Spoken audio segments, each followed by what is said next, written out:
Hello, and welcome to our final lesson in this series on effective collaboration. At this point in our process, we're ready to begin shifting our conversational focus from exploration and shared learning to potential solutions and implementation. As described in the previous module, we're now shifting our orientation from divergent thinking to convergent thinking. In this lesson, we will revisit the process of brainstorming, identify a range of strategies for evaluating options, and identify key questions to bring specificity to our plans. And finally, look at how we will deal with challenges to implementation. Too often in our process of collaboration, this phase gets overlooked or glossed over. If the conversation's been effective, participants are becoming optimistic about the outcome. New possibilities are emerging, and there's a sense that you can see the finish line. You may believe that you're all basically on the same page and that the details can be worked out later. Be aware of this tendency and know that the work is not done. Let's take a look at what's left. It's typical at this point in the conversation to see ideas emerging.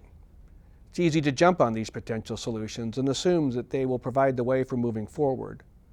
Now, while this may prove true, it is a bit premature.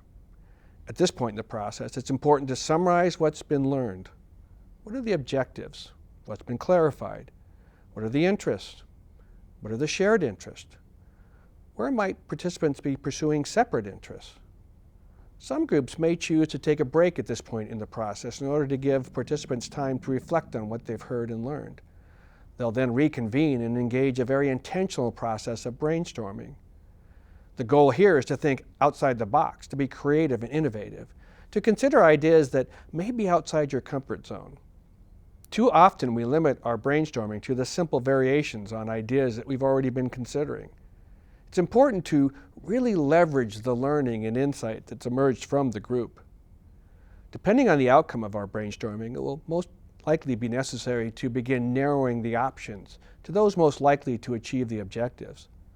Options which are not realistic or for which there is no real support will be discarded. Options for which there is commitment will be maintained and developed further. It is possible, even given the shared learning, that participants may revert back to advocating their original preferred positions. It's important to acknowledge the interests and standards that have been agreed upon as a criteria for evaluating and developing these options.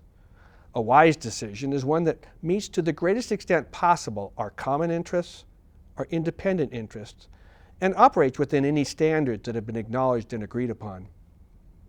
Finally, as they say, the devil is in the details. It remains necessary to bring sufficient specificity to the plan. I remember a number of years ago where it was agreed in a mediation that a student would be reevaluated by the school district at the, quote, end of the year. The agreement was signed and implemented. We received a call from the parent in June stating that the school district had failed to comply with what they had agreed to. The school was almost out and the reevaluation had not been completed. The district was somewhat surprised when we called and informed them of the complaint. Upon further inquiry, it was determined that the district was operating with a different understanding of, quote, end of year. They were planning to complete the reevaluation prior to the end of the IEP year.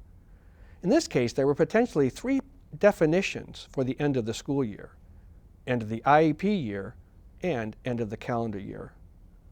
Finally, there may be value found in asking the what-if questions. What if we run into a problem implementing what we've agreed to? What will we do? How will we continue our collaboration as we move forward? This concludes our final lesson in this series. Thank you for your commitment to working effectively with others, and thank you for your willingness to engage your significant challenges interdependently. I hope that you have found value in your engagement of this material, both individually and collectively, and will find many opportunities for intelligent cooperation.